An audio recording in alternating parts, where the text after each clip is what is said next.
आपल्याकडे सुप्रीम कोर्टामध्ये ईव्हीएमची लढाई चालू होती. तर सुप्रीम कोर्ट असं म्हणालं की 4 दिवस वाया जातात. वाया कसं जातात? त्या देशाची लोकशाही किती तर देश चुकेल, संविधान वाचेल आणि सुप्रीम कोर्टचे जस्टिस बसतील. अमेरिकेमधलं एक मला निवडणूक आठवते, जवळजवळ 7 दिवस याची मोजणी चालू होती. 2 दिवस वाया गेली तर काय मोठं झालं? निवडणुकीची प्रक्रिया चुकीची असणं याच्यापेक्षा 2 दिवस वाया गेलेले चालतील ना आपल्याला.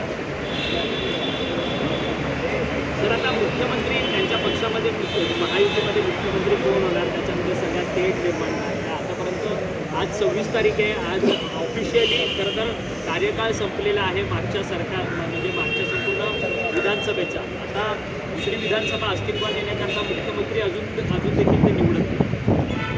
तो त्यांच्या पक्षाचा प्रश्न आहे, त्याच्याशी आम्हाला काय करायचं? मुख्यमंत्रीपासून येतं नको, त्याच्याने आमच्या आयुष्यात ते परिपूर्ण नाही. परंतु सातत्याने त्यांच्या याच्यामध्ये चढाओढ होते की एकनाथ शिंदे मुख्यमंत्री होणार की देवेंद्र फडणवीस होणार की अजितदादा होणार. मला बायको करायची आहे, मी बघायला जाऊ का?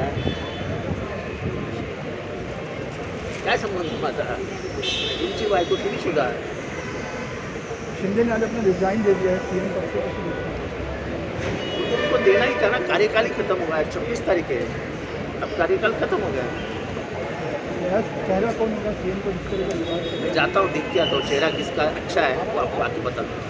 सर राजहार का सामना करना पड़ा है. क्या मंथन की जरूरत है? क्या लोगों तक आप अपनी बात नहीं पहुँचा पाए? कहीं कोई कमी नजर हम पहुँचा पाए लेकिन ईवीएम ने रोक. ठीक है, आज की मीटिंग में किस विषय पर ज़्यादा चर्चा हुई? ईवीएम. बहुत गुस्सा है उम्मीदवार, और ये गुस्सा उम्मीदवार नहीं है, महाराष्ट्र की जनता बहुत व्यथित है कि ये क्या हो गया. देखो, हम मान सकते हैं कि चलो हमें 30 सीट मिली, 20 सीट मिली, कांग्रेस को 40 सीट मिली, शिवसेना को 30 सीट मिली, शरद पवार को 10 सीट. इधर ही हमको शक आ गया कि ये तो शरद पवार के अंतिम भगवान उनकी और लंबी कर दे, लेकिन जो अंतिम दिन है, अंतिम बरस है, उसमें उनको अपमानित करके, उनको पूरा करके महाराष्ट्र के सामने पेश किया गया है. शरद पवारांना अतिशय आत्मक्लेश सहन करावा लागेल, ते ह्युमिलेट होतील आणि त्यांच्या विरोधकांना एक प्रचंड असा विकृत आनंद मिळेल, अशा पद्धतीने हे सगळं झालेलं आहे. शरद पवार फक्त 10 सीटात जिंकू शकतात, हे जे सत्य मान्यच होत नाही महाराष्ट्रात, आणि म्हणून महाराष्ट्रातनं आवाज निघतो. इथं जिंकलोय 97,000ने, मला काही फरक पडत नाही. 97,000ने जिंकलो असताना पण मी म्हणतो की आमच्या इथं हे लफडं आहे का. माझ्या विरोधातला उमेदवार होता, त्याने मिठाई आणून ठेवली होती, त्यांनी फटाके आणून ठेवले होते, त्यांनी ढोलताशा आणून ठेवले होते, सगळी तयारी करून ठेवली होती, आणि प्रत्येकाच्या तोंडात एकच होतं, आम्ही 13,000ने जिंकणार, आम्ही 13,000ने जिंकणार, आम्ही 13,000ने जिंकणार. झालं ते झालं, पण एवढा कॉन्फिडन्स येतो कुठनं? म्हणजे माझ्यासारख्या माणसाला 6व्या फेरीपर्यंत दुखदुख होत होतं, ते जरा म्हणजे काय कळायलाच मार्ग नाही. म्हणजे मी एक असा किस्सा ऐकला आहे की टी व्हीवर सांगू नये, पण एका उमेदवाराने एका सत्ताधारी पक्षाच्या वरिष्ठ नेत्याला फोन केला की मला 5 कोटी लागतील. तर त्या वरिष्ठ नेत्याने सांगितलं, अरे 5 कोटी ठेव घरात, तुझं काम झालेलं आहे.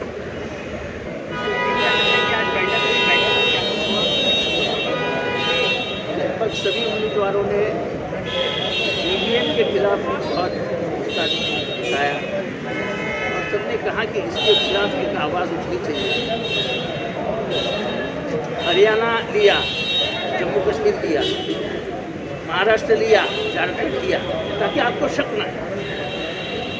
क्या बोलेंगे, अरे झारखंड में तो जीते ना तुम ईवीएम पे. मैं हमेशा कहता था कि ये छोटे चुनाव है, वो हमेशा जीतेंगे आपको, बड़ा चुनाव जीतेंगे. जब लोकसभा के पहले कर्नाटका वगैरह कुछ चुनाव हुए वो हम जीत लिए, हम भी हवा में चले गए, नहीं ईवीएम बराबर ये नहीं। ईवीएम का इस्तेमाल लोगों को मूर्ख बनाने के लिए किया जाता है। यानी दाना डालो, कैंची लो, इधर से बड़ा हाथी मार लो, थोड़ा सा दाना डालो, एक पंची उड़ा डालो और इधर से बड़ा हाथी खींच लो। अरे अमेरिका जैसे राष्ट्र में जो सबसे प्रगत है, उधर आज भी बैलेट है, बैलेट। तुम अमेरिका से तो प्रगत नहीं हो ना। और उधर भी 7-7 दिन काउंटिंग चलता है, इसकी कोई बड़ी बात नहीं है कि इधर 7 दिन चलता है, 4 दिन चलता है।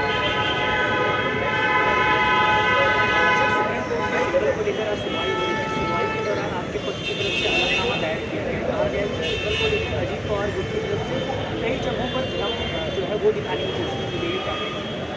वो तो हमेशा करते हैं, वो हमेशा करते हैं उसको क्या। सुप्रीम कोर्ट भी कुछ करता नहीं है। सर, ईवीएम को लेकर क्या कानूनी लड़ाई लड़ने के बारे में कोई विचार चल रहा है? ऐसा है कि ये अकेले राष्ट्रवादी कांग्रेस की बात नहीं है। सभी विरोधी पार्टियों को विश्वास में लेके एक जन आंदोलन खड़ा करने पड़ेगा।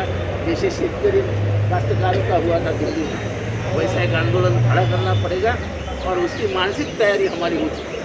दिल्ली में आज कुछ बैठकें होने वाली है जिसमें आईटी एक्सपर्ट बुलाए गए हैं और बाहर से यूएसए और ईवीएम के बारे में कुछ होना है, ऐसा कुछ होगा? मैं दिल्ली नहीं जा रहा हूँ ना, मेरे दोस्तों साहब ने गाड़ी में बिठाया, मैं कैसे बताऊँ? अरे मेरे को कैसा मालूम रहेगा बाटली मध्ये असं नाही, फक्त पराभूत नाही, विजयी उमेदवार पण होते, मी होतो ना बैठक.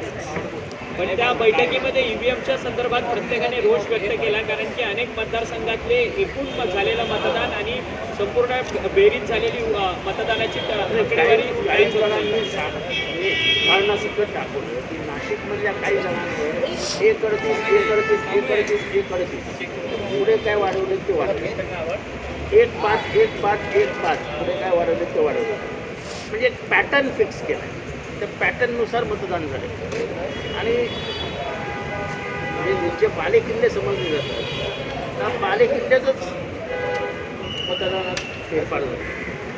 आणि मी हे आज बोलत नाही आहे, साहेबांसमोर सुद्धा सांगितलं की मी 2014च्या नंतर लगेच सांगितलं होतं आपल्याला EVM विरुद्ध लढावं लागेल. मी जिंकलो आहे तरी मी सांगतोय की EVM हा आपल्याला रशियाकडे घेऊन जाईल. जसं पुतीनने, हे मी अगदी शुद्धीवर असताना बोलतोय, जसं पुतीनने आपल्या विरोधकांना निवडणुकीद्वारेच संपून टाकलं तसं भारतात होणार, भारताचा रशिया होणार. परंतु तुम्ही तर मार्जिन मोठा मी माझं मार्जिन बिर्जिन काय अर्थ नसतो, माझ्या मार्जिनला काय अर्थ नाही. बघा मी भारतातल्या 2 दहाड्या जिवंत असताना बघितल्या, त्याच्या काय स्वातंत्र्याचा लढा बघितला नाही, पण स्वातंत्र्याचाही लढा बघितला तर महात्मा गांधींनी मोठा जनभावना तयार केली. त्या जनभावनेला एक इमोशनल टच दिला की हा देश आपण स्वतंत्र केला पाहिजे, कारण का आपण स्वातंत्र्यच नाव, आपण गुलाम आहोत. आणि त्यांनी ती निवडणुकी त्यांनी ते पुढे नेलं. 1975 ते 77मध्ये जयप्रकाश नारायण यांनी विद्यार्थ्यांना हाताशी धरून पहिल्यांदा एक अधिकारशाही विरुद्ध आंदोलन केलं आणि नंतर ते आंदोलन इतकं पेटलं की त्या सरकारला जावं लागलं. नंतर 1989 साली विश्वनाथ प्रताप सिंग, याचं किती खरं होतं किती खोटं होतं बाजूला ठेवूया, एक जनांदोलन पेटवलं ते बोफोर्सच्या तोफांवरती आणि लोक हल्ली. ह्या देशातल्या लोकांना प्रकरण व्यवस्थित समजून सांगावं लागतं. आता पूर्वीची काही लोक राहिलेली नाहीत. लोकांना त्याग, संघर्ष या गोष्टी फार कराव्याशा वाटत नाही. मला देशामध्ये एकमेव माणूस वाटतोय जो त्याग आणि संघर्षातनंच जन्माला आला आहे, त्या शरद पवार. आणि मी उघडपणाने करून दाखवलं, साहेब तुम्हाला यावेळेस जयप्रकाश नारायण यांची भूमिका घ्यावी लागेल, आपल्याला किंमत मोजावी लागली तरी चालेल, पण पाहिजे ती किंमत मोजू, पण या देशाचा रशिया होऊ देऊ नका.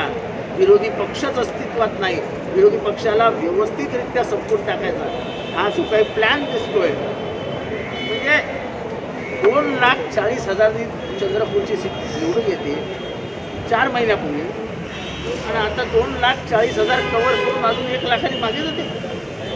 एवढं असं काय घडलं? नांदेडची लोकसभा येते, विधानसभा सगळा खायचा जातो.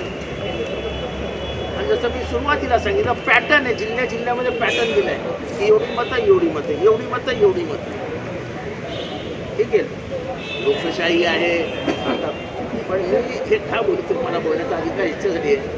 मी पहिल्या दिवसापासून सांगतोय की EVMचा विरोध करा, बॅलेटवर या. मी माझी निवडणूक हरलो म्हणून बोलत नाही आहे, आणि हे मी आज बोलत नाही आहे.